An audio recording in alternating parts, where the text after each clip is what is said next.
Welcome to the Flexible Philosophy Podcast, where we explore psychology, religion, and philosophy in everyday life. We are both therapists, but we're not your therapist. This show is just for conversation, learning, and fun. It's not professional advice or therapy. If you need support for your own situation, please reach out to a professional therapist. We are so glad you're here. Let's kick it off. Hello. Very excited to be back with Flexible Philosophy Podcast. A few months ago, when Jennifer was getting ready for her stem cell recovery process, I made a Spotify playlist. And if you search it up, you can find it. It's just called Stem Cell Recovery. And Jennifer and I are both collaborators on it. So if you feel like listening to it on a commute or something like that, feel free. It's all of our music. So, I didn't know it was public. That's so fun. Someone could listen. it is public. Yeah. I looked it up the other day. This is why I wanted to talk about this, because I played it the other day when we were in the car. So we were driving like a half hour and I put on Stem Cell Recovery podcast. I looked it up on my husband's account and I was like, oh, you can find it. But anyways, I think I called it a podcast. It's a playlist. But my daughter was on the way back. She kind of wanted to listen to her music, which is mainly anime theme songs, like anime soundtrack. She's like, your list was really good, though. I can see how it would be healing. That music is so meaningful because she knew I made it for you. So That's awesome. Yeah, she says that this music is really healing. But I thought we could talk a little bit about like the songs that we added or which ones come up that like we repeat and I don't know what they mean about life and healing and friendship and all that. So Yes, I love this idea. This is so fun. Okay. Well, do you want to start with a song or do you want me to start? You start. Okay. Let me think about it. What is it? What is something that pops out to you about it? Okay. The first song that's on our playlist is Bus Driver 2 by Derek Webb. That song is so good. Like, especially if you have a job as a teacher, as a therapist, as someone who's just like giving and giving and giving, because your life can feel so trivial and mundane and routine and everything. And this song is talking about this bus driver that's retiring. And he's like, the lyrics are like, you never know the lives you touch, nothing more than showing up, and it all matters after all. And so listening to that after a day of therapy, when it's kind of like, did I do anything? Or, maybe stuff is just feeling mundane or like not right. You never know the lives you touch, Yeah. So yeah, that song is really good. And it just like keeps me showing up for stuff, I want to send it. Like I've been reflecting a lot actually, like how a lot of times it's not until after someone passes away or like after they're quitting the job that like, you've been at with them forever, or until there's like this big life transition that you express your true feelings or your true appreciation to a person. And so I've been like, what would it be like to express my feelings or appreciation towards people who are like still in my life, or like my gym coaches, like they show up every day and like they're there like timing us for stuff and like cheering us on during these classes and stuff. And I'm like, do you know how much it means that you just like show up and do that, or like that you tell me good job, or like at the competition I went to, people that weren't even in the competition just like showed up and were like rooting for us. I'm like, you never know how valuable that is to a person of just like being there, Yeah. But it's like, would it be awkward for me to be like, before I die or before you die, I want to tell you how much you mean to me? Yes. No, this is one of the secrets I think I'm starting to reap from a cancer journey, is that I think everyone's so busy in their life, or maybe even awkward about like, that's a lot to say to someone, right? Yes. But like when you've looked at death in the face and you really get a sense of like how very much like it doesn't matter if you're like the saving your pride or whatever, it's like just forget it. Like, just say the thing because this moment is what we have together, and it really could be your last. And so then you're just this is how I feel, is like unashamedly, like, yeah, like grateful and hyped up on the magic of the moment. Yes. And you're Yeah. getting, it feels like you're saying that in that moment with your gym trainers, and like everyone else, they might be really distracted. They're thinking about their day, they're thinking about their lift or whatever. And then you're sitting there thinking like, do you know how meaningful this is that we're having this moment together?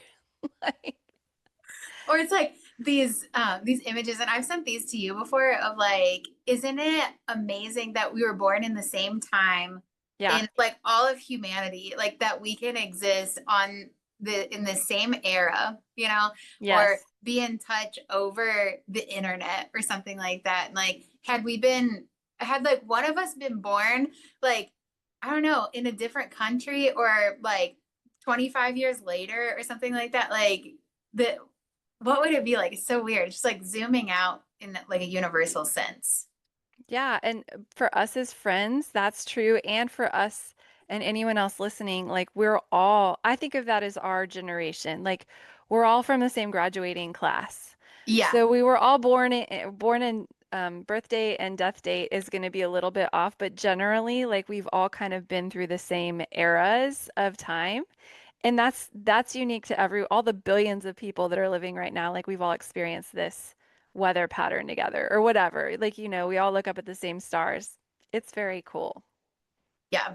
Yeah. And it, meaningful. like I saw what you put on Instagram about like how you'll never complain again about like sitting on the sidelines at soccer Yeah. multiple times a week and watching your kids Yeah. because it's a gift now. It's been kind of rearranged in a way.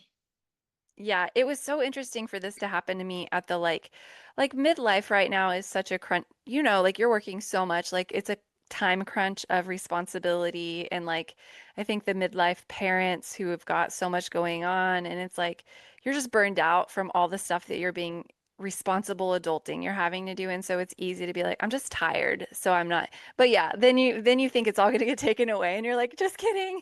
Like I'm not tired. Let me have all of it. Like it just, yeah, and I will take I will take the silver lining from this experience to like draw on that deep gratitude because it's worth, uh-oh. Oh no, my Oh cat my, just came. Elisa I've had a doesn't lot like of cat cats. encounters lately. Oh my I'm not a God. cat person. Elisa doesn't want you here, Evie. Get down. Get down. Jinx.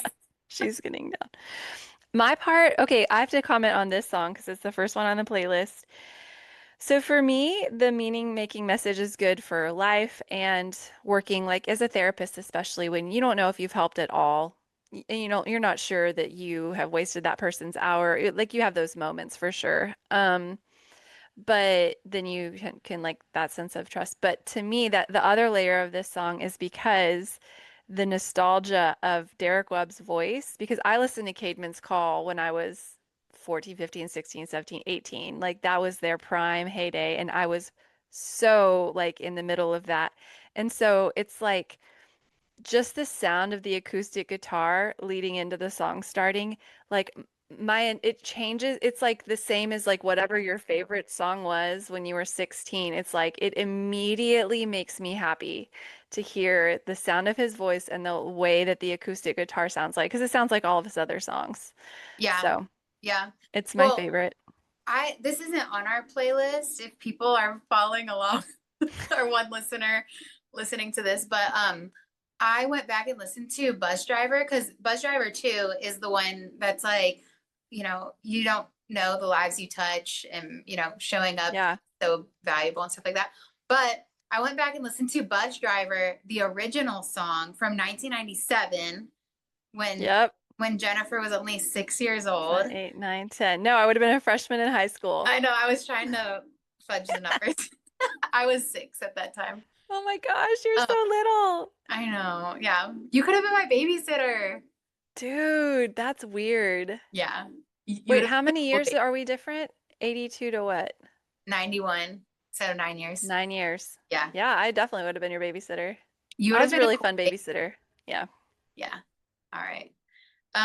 Anyways, okay, so I listened to Bus Driver 1, and this was it's so interesting because Bus Driver 2 is about the guy retiring.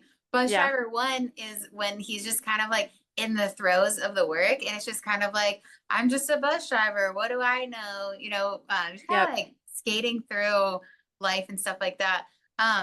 But the Bus Driver 2 is like, oh, looking back at the journey and like everything that's happened, or like all the people and all the stories and stuff like that. It's just like, I don't know. It kind of, the song kind of grew up with you, you know? Yes, it Yeah. did. Yeah. Yeah, Cool. he's like stuck in the monotony of life in Bus Uh-huh. Driver 1. He's like, what is the point of this? People are just, it is sort of like the midlife piece of like, I'm just getting up, I'm doing the thing, I'm going to the soccer game or redoing it the next day. And Yes. then it's like funny because then it's at the end when he's retiring, slash when you have cancer and you think you're going to retire. That's when you're so nostalgic and you're like, everything mattered. All of the monotony, all of the hard things that I was doing, like it was worth it to be alive and it was worth doing all of it. And then he's Yep. looking back. But it's hard to give that to somebody when they're in the middle of it. They're like, "Thank you, but I'm still tired." Yeah. Yeah. Okay. Speaking of what you just said, reminds me of another song that we have on our playlist, I Lived by One Republic. Yes. Yeah. That's probably my second favorite song on the playlist. Yeah. These are That my song. top two. Yeah, that's really good. Like, I Lived, Every Broken Bone. That song is so good too. And I really saw you like living in that way after the stem cell treatment and stuff. And it's just like, you know, pivoting back into real life, or pivoting back into like meaning making after the crisis. Like, yeah, you lived every second. It's like even the bad things. Like the song opens by saying like, I hope that you fall in love and it hurts so bad. And so Yeah. I don't know, just feel like a meta narrative of that. It's like, yeah, love is a crazy human experience. Yeah. Yeah. It really is. It's part of it to like part of life. I think the older that you get, you realize like this is not such an easy journey for anyone. Like everybody's going to go through their stuff. Yeah. And then you're like, that's that's what comes with love and life. Like that just the fall comes with trying and living. Yes. Yep. Ugh, it's such a good one. Yeah. Or I just think of like, I saw so many places, the things that I did with every broken bone, I swear I lived. Like all the new places that you experienced and the new people that you met during your journey and stuff like that. Like, who knew that those places would be so valuable, or like that period of time was with so much suffering, but it ended up being like a chrysalis. The Which is next, another song.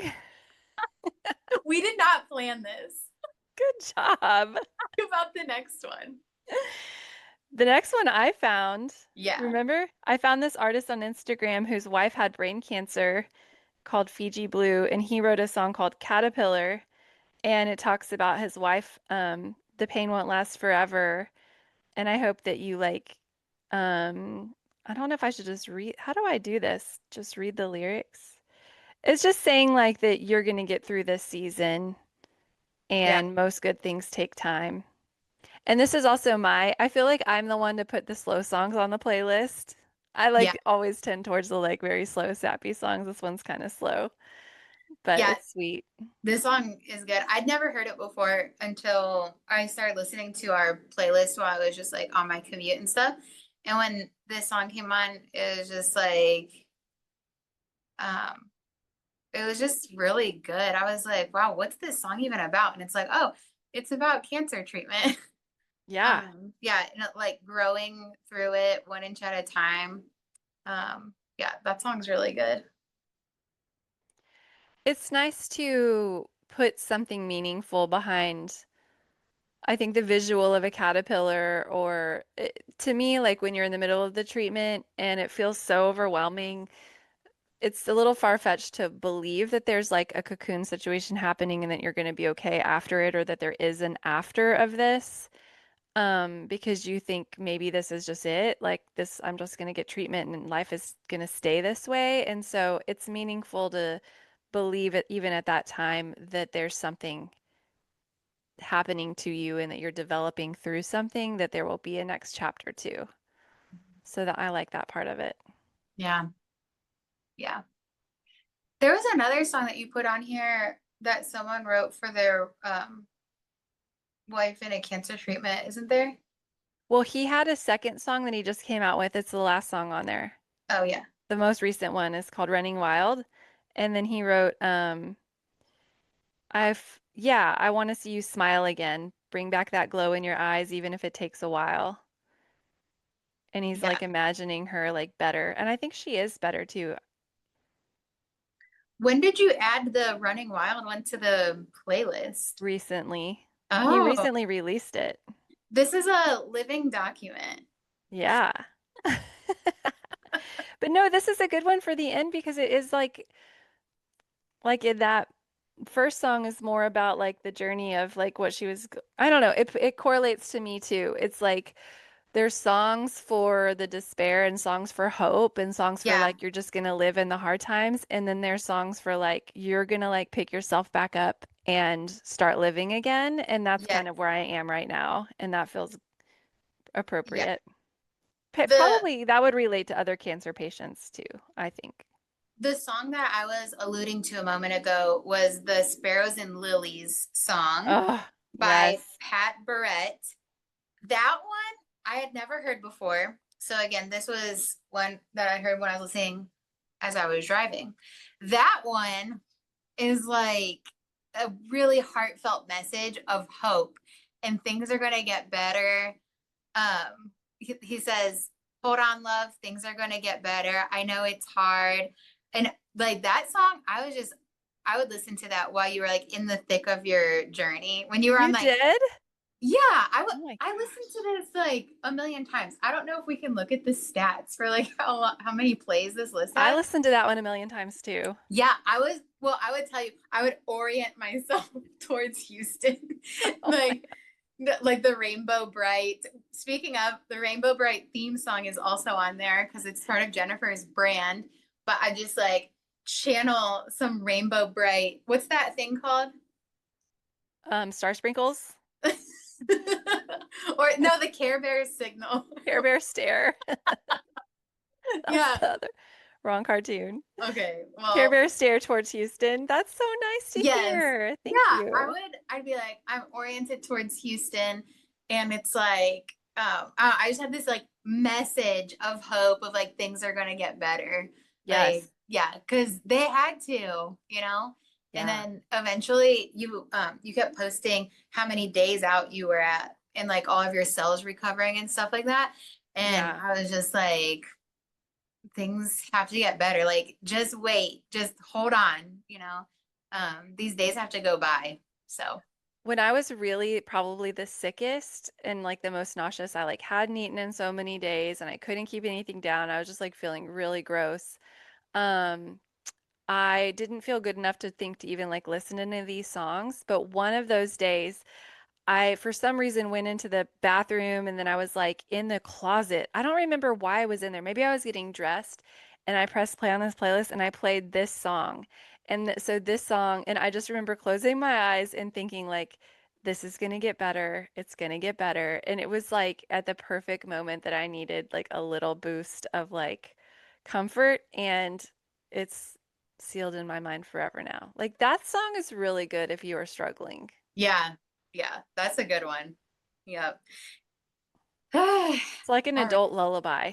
It is. Yeah, that song's so good. Again, it's Sparrows and Lilies by Pat Barrett, if anyone wants to look it up with us. Okay, my next favorite song on here, I'll tell you, is the Pink song Okay, for yes, more than one reason. that's a good All I Know So Far by Pink. Yes. That's a really good one. So, Yes.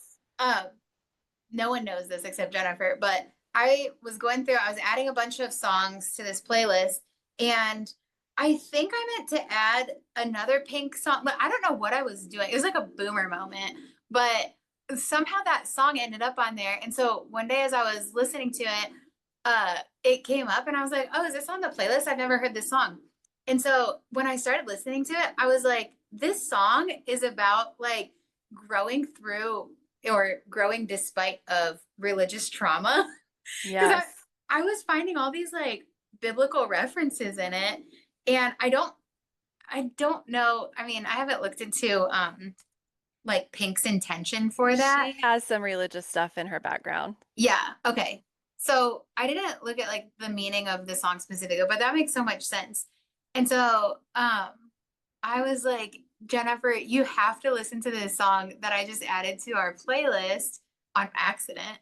But yeah, that one's really good. So what sticks out to you? Well, yeah, it's a very direct, you don't have to imagine very hard to guess like how this would apply to deconstruction and religious trauma. She says, I haven't always been this way. I wasn't born a renegade. That first line gets me. Yeah. Um, and then, because the feeling of being someone who was a compliant rule follower in religion and then Yeah. breaking all of those rules, which goes against your own nature, to like, that's tricky. And then she says, the little that I know I'll tell to you, when they dress you up in lies, you're left naked with the truth. That's your shelf moment that you That's talked a about. shelf breaking moment. Yes. Yeah. Yes. Yeah. Yes. Yeah. And then you'll throw your head back and spit in the wind, let the walls crack. Then it says, let the walls crack because it lets the light in. That line right there is the whole song to me. Yeah. To reframe like the sorrow and like kind of like devastation of deconstruction, or a faith crisis as light coming in the cracks. Because you Yeah. think it's just nothing.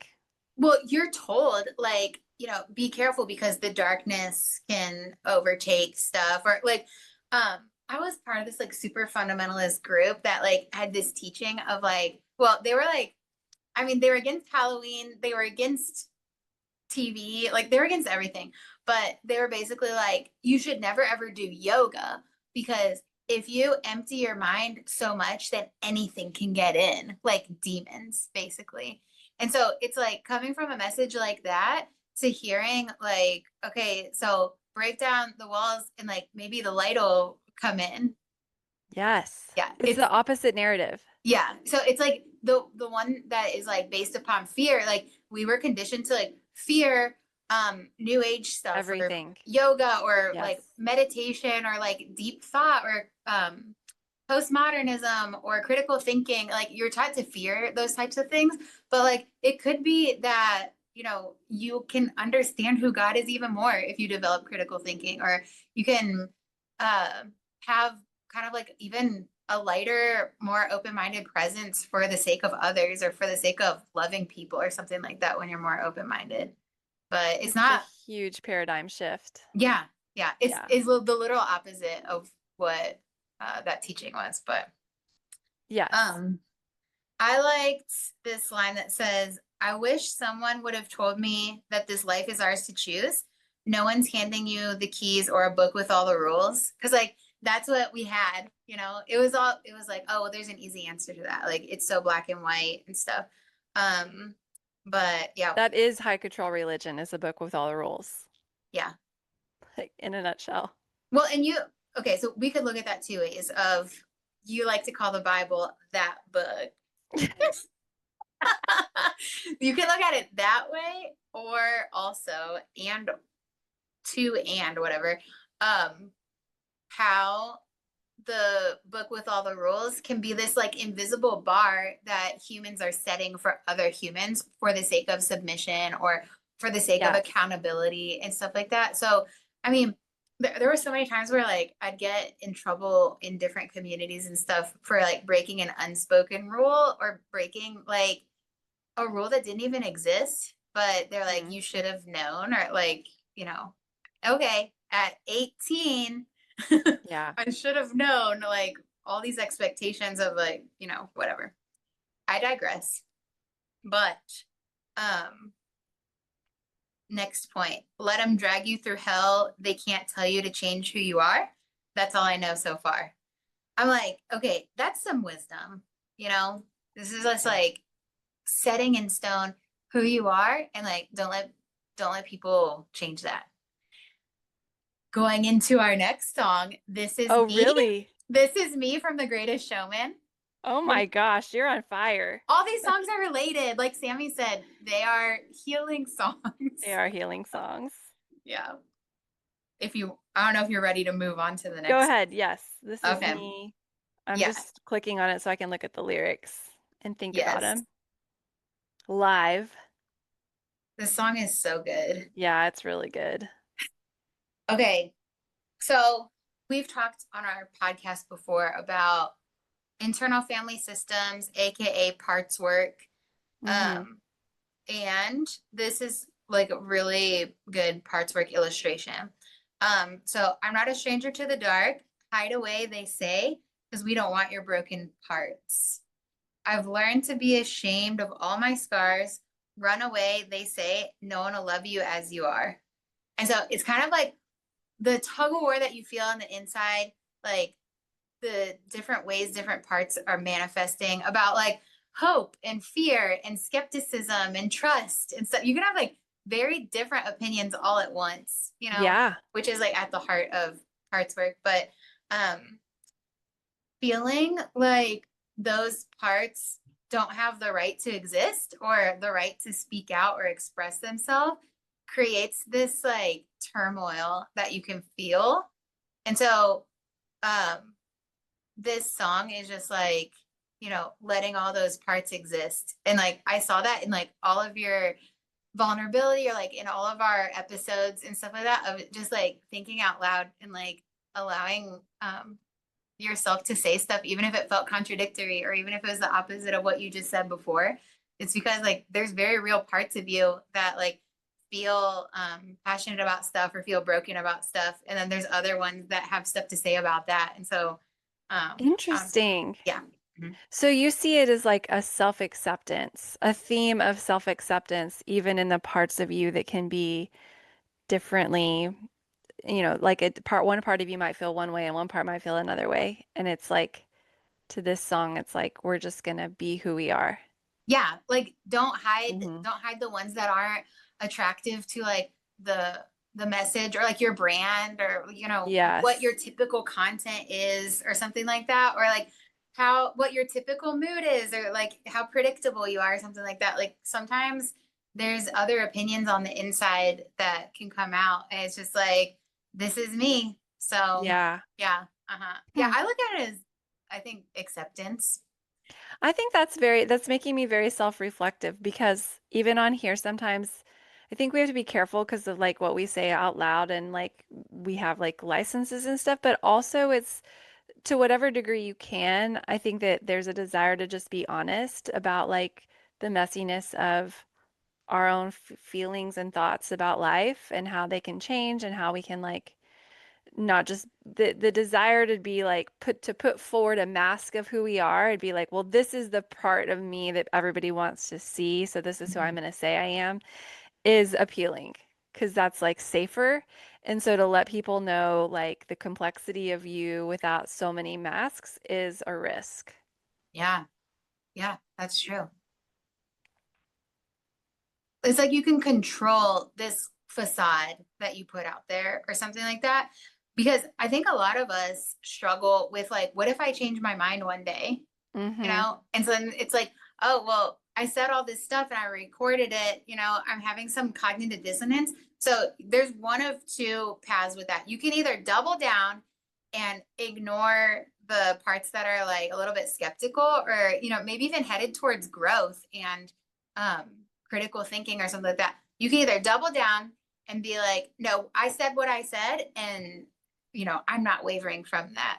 Yeah. Or you can have the humility to be like, yeah, I changed my mind and that doesn't feel right to me anymore. And I've kind of like come to this new other understanding based upon new information that I've gotten or based upon new life experiences that I've now lived through. And so stuff can evolve and it's okay. I think this is one of the things therapists have insight about that maybe an average person isn't because it is easy to give yourself credit for like changing along the way and because you know how you've changed.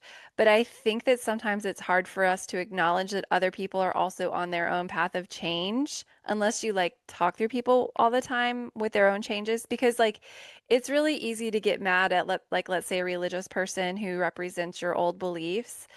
But I often think about this like that person who believes that way is believing the way I believed 10 years ago, and they're probably on a journey that could lead them out of that belief. I don't even know. Yeah. And so for us to judge and be like so sure that there's like good and bad or white and black about that, like every human is all, and also sometimes some people surprise me when I assume someone's going to be the way that they were and then you reach out to them and they've like gone on this whole journey similar to you and you had no idea, but your memory of them is how they were. Yeah. So Yeah. just, It's trippy like that, like especially nowadays that it's so easy to be in contact with yeah. people decades later, or you can click on someone's Facebook and then get a generalized idea for like their political ideology or like what they're up to and stuff. And yeah, sometimes it's really surprising. And it's just weird with like a couple of clicks, you can be back in touch with someone that you may have gone the rest of your life without knowing how they've Yeah. grown and stuff. So yeah. Sometimes people are just on a journey to go a similar direction, maybe, but they might just not even be at the same pace. Now, sometimes they don't go on that journey at all and they're just who they are forever, but Yeah. you Yeah. never know. So when you said, okay, that person is where I was at 10 years ago, in my mind, I'm like, oh, so you're more evolved. You're leaps and bounds ahead. They're still primitive, you know? And it's Yeah. like you've gone through this like self-actualization process and they're still on like level one. Or like what are remember the colors? Yes, on the spiral dynamic ladder, they're Yes. blue and I'm green. Yeah. Yeah. But okay, I think okay, maybe it's spiral dynamics or whatever that looks like nirvana or something like that. But it's like the stages of grief, how you don't graduate from one into the next. Maybe they're all co-occurring or they get combined with each other and you revisit a phase of grief or something like that. Maybe self-actualization is like that too, just with the flexibility to say, I made a change or a certain step and it didn't feel right. So, it's not that you are backsliding or like in what's it called? Not remission, but Uh, I or you're don't having know. a relapse. Oh, yeah, yeah, yeah, yeah, Yeah, relapse. it's not like it's a relapse or anything like that, where it's like, oh, you know, you're not authentic or something. It's just like, yeah, people have the right to say, I changed my mind. And I don't think a lot of us extend that.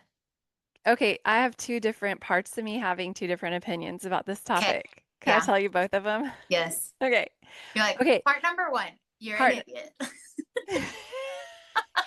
No. Okay. Part number one is like definitely a skeptical atheist part of me that does believe the opinion of this part is that people that hold true beliefs about whatever religion they believe in have not intellectually developed enough to figure out that they are believing in something that's made up. Okay. It's the same as a child who believes that Santa Claus is real and eventually Okay. grows up old enough to figure out, like, oh, that was never real. It was pretend. Okay. So the atheist part of me thinks, oh, yeah, I figured it out. And a large portion of the population Yeah. is still under the belief that it's. Do you have to go at 2 o'clock? No, I'm good. Oh my gosh, we're like way over. Okay. No, no worries. Um, so that's my atheist part thinks that. My sociological part is like, well, Jennifer, maybe that's what the of course that's what someone who has been socially influenced to be an atheist with an atheist worldview would think. But maybe humans all just have different worldviews, and you have just been shaped by the influences and the experiences that have come up in your life to shape you to believe that this is one way, but your way of belief is like completely equivalent in accuracy Like if an alien was looking at humans like way zoomed out, they would just be like, "Oh, that's that group of atheists that they believe that way, and for these reasons, that's that group of this religion, they believe that." And we're all just kind of living out our own tribal belief based on our exposure to something, and it has nothing to do with us being developed. It's just I've been exposed to other critical thinkers who decided these things, and it's irrelevant. It's all just Mm, words and ideas. yeah. It's like, okay, so when the atheist, or okay, let's say when you meet someone who is like still a Christian or like something like that, it's like the atheist part is like, oh, honey, when are you gonna realize? Not a progressive Christian, but somebody who is deep into a fundamentalist belief system, who Mhm. is thinking it very literally and is believes like the Bible is God's word because God said it, so I believe it. And they're like Mhm. believing it that way, like in a very literalist way. To me, yeah, if you want Okay. my if we're talking about being honest, yes, We're just talking, that's what the atheist part thinks of me, yeah. of Oh, them. yeah, we're talking about like a part of you, but like professionally and stuff like that, you can show up therapeutically for that person and like support them with what they're struggling with and stuff like that. Oh, But yeah, yes. no doubt, no doubt. It's people are way more complex than just one part's opinion about something. Like, you can't reduce someone down to their tug of war. So Yeah, no, because those parts are not even allowed in the therapy room. I honestly don't even um, have those thoughts normally with if I'm in a professional setting, all I'm thinking about is like with a lot of compassion and acceptance for like however that person sees the world, how is that helping them and how is that their autonomous like sense making thing? And if it's a religious belief, even if it's a religious belief like close to the ones that I really disagree with, I'm like that is I have nothing to do with that. Like okay, yeah. maybe that informs some of my practice to like one, like I wonder if there's any like self-hatred or self-policing that might come up in that belief system. But I'm thinking of it in a clinical sense, not an agnostic atheistic sense. Yeah. Interesting how we can leave some parts at the door. Yeah, being a therapist makes me more compassionate because then that like atheistic part that wants to be really judgmental and get mad, like when I'm in a therapy situation, then I'm like, oh, all we do is care about that person's best interest. We're not here to like judge them or think anything. And then what happens is in the real world, if I have a negative critical thought, then my therapist part is like, I know you know how to be compassionate. You've learned this lesson. I think you should apply some here. Oh my gosh. Yeah.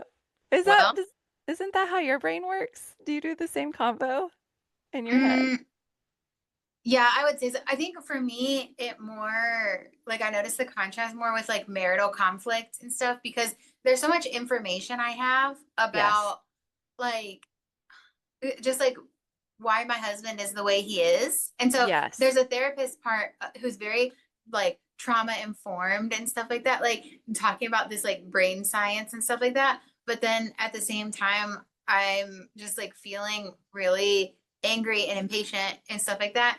And like, yeah, that's when I really noticed it coming out of like, that I put this kind of like expectation on myself to like show up in some sort of way when I'm having a very real reaction, like in a conversation or Yeah. something. I'm like, I'm not his therapist. And like, I can show up in like an authentic way, but it's really hard because life is improv and it's all happening in real time. So it's not like you have like forever to sort it all out and like, have this whole deliberation and figure out what all the parts of you are feeling towards something and what the conclusion is and all of that.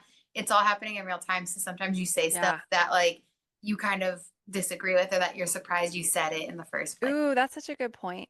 But Yeah. in therapy, we usually do have that magic space where you can be reflective. There's nothing else happening. You're just Hmm. talking. It's slower. Yeah. But in a marriage, it's 5 o'clock. Everyone's hungry. Everyone's tired. Someone's got to cook dinner. There's something to do. And so, like, that is not a time where the reflective, compassionate, slow part of your brain can kick in, which is the benefit. If I could, like, give my therapist part a little bit of, like, hey, this is what the rest of the parts are dealing with. Like it's great that the therapist part can do all of that in an hour session when it's for work, Yeah. but the dynamic is different at home. Yeah. Yeah. it's just wild. I always think of like that quote, knowledge is suffering. Yeah. Like when you learn so much and you have so much awareness of like the whole conversation that's going on the inside, sometimes it's just like the amount of complexity is kind of like, okay, how do I respond now? And it's just, Yeah. yeah, it can be a lot to handle. So, I think that's the thing, same thing about somebody who's a fundamentalist, like literalist Bible believer, is that their knowledge, like I have to remind myself too that like I've been exposed to a lot of information about the Bible, about religion, about human behavior, about cults, about all this stuff that I'm operating off of. And so it's not an intellectual thing. It's not like I'm better than someone. It's just like, hey, Jennifer, like that person probably hasn't been exposed to 1/10 of what you've been exposed to come to the conclusions that you have. yeah. Well, and it's not just access to the information, it's being able to watch it and not have a phobic response to it. Because Mm-hmm.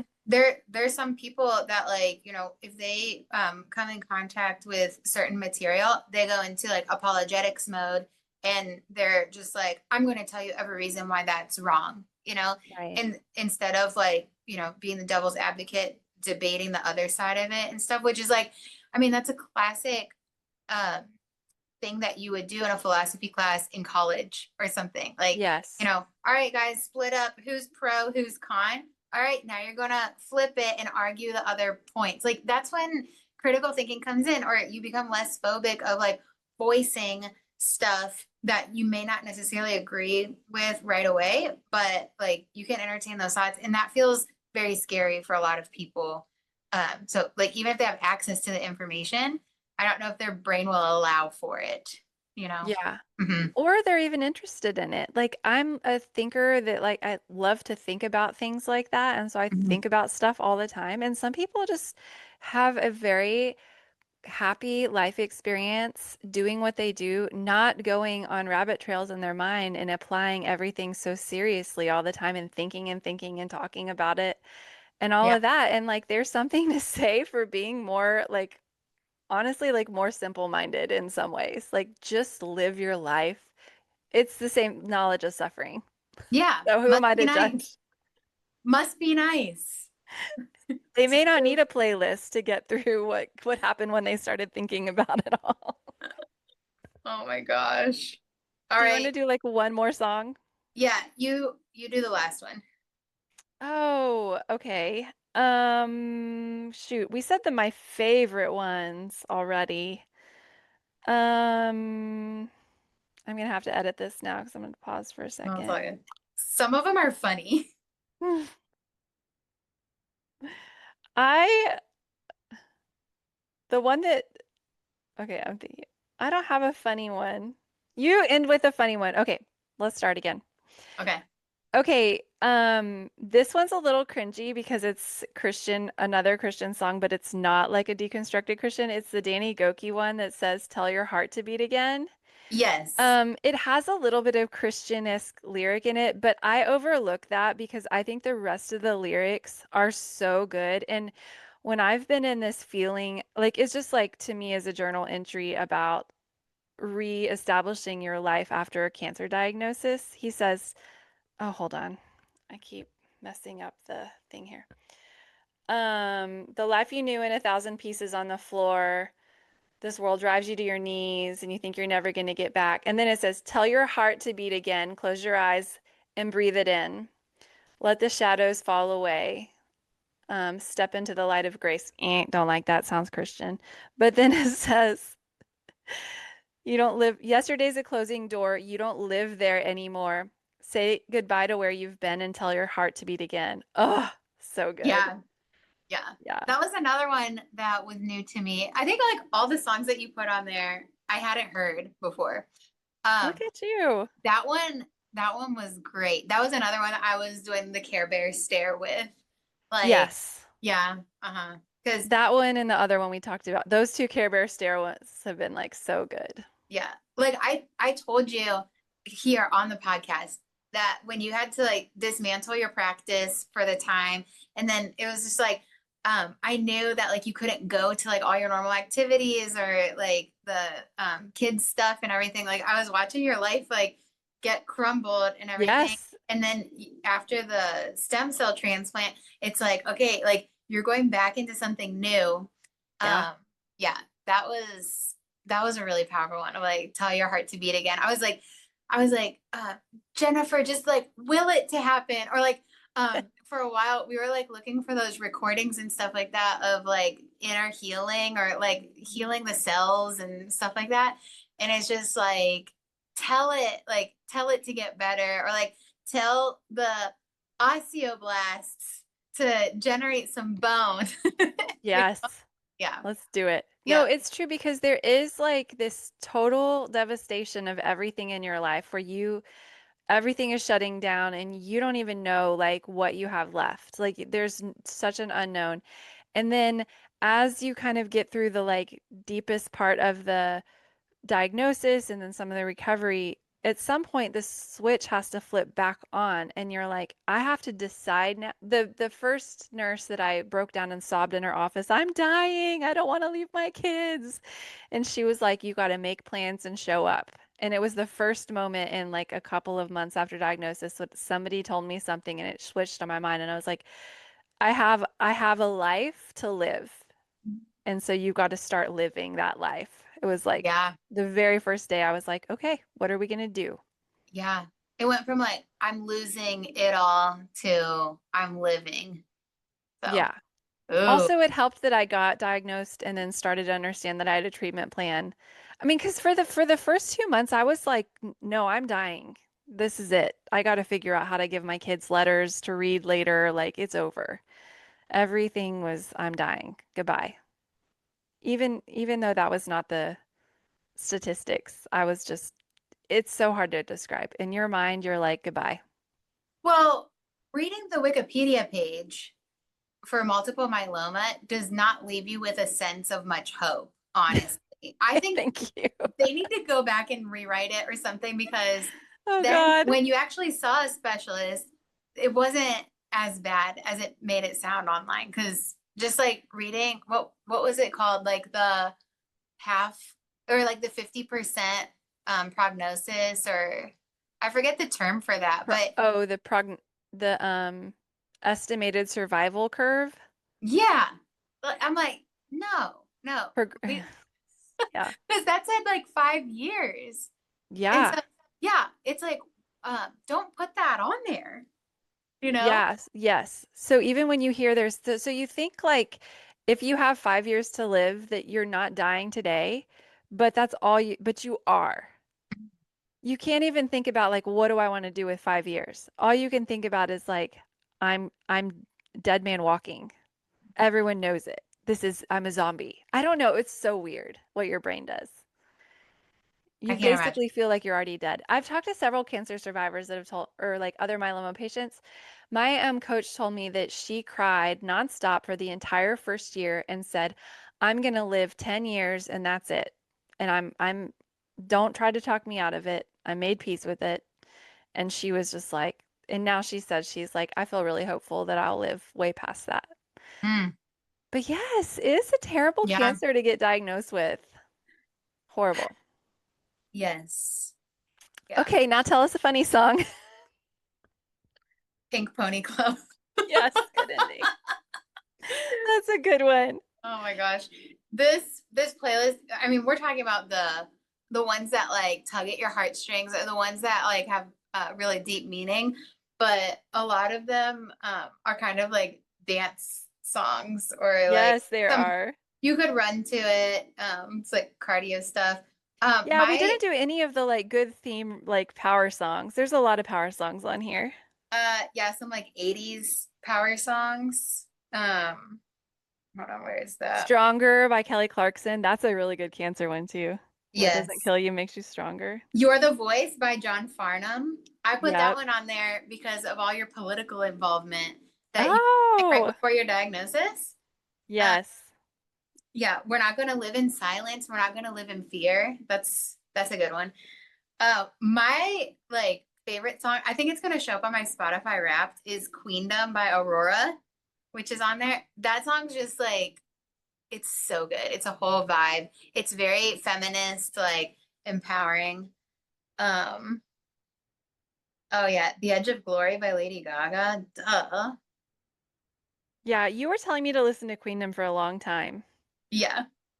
Yeah, that's a good one. So yeah, That's a good podcast on our playlist. I'm that's going to it. share this playlist with my Myeloma Facebook page people. Oh yeah, sure. They're gonna be like, well, there's some inside jokes on it too, of like all my exes live in Texas. And They then can skip it. yeah, oh wait, The Great Oh, Stephen Adventure. Curtis. Yes, The Great Adventure. That's Yeah. funny. That's an inside joke that we have because it's like saddle up your horses. And then it's like no one consents to getting cancer. It's like it's just a huge U-turn. It's like an interruption. It's like, oh, it's so heavy. And then Yeah. you have Stephen Curtis Chapman singing This is the Great Adventure. It's like ironically terrible, but you have to like the song. So They could listen and fast forward ones that don't make sense. yeah. Yeah. I Just love it. skip it. Yep. Anyways. All right. Well, that's Okay. that. Yeah. That was fun. Yep. We'll be back again with new, fresh, random content next week. Yep. See you then. Okay, bye. Bye.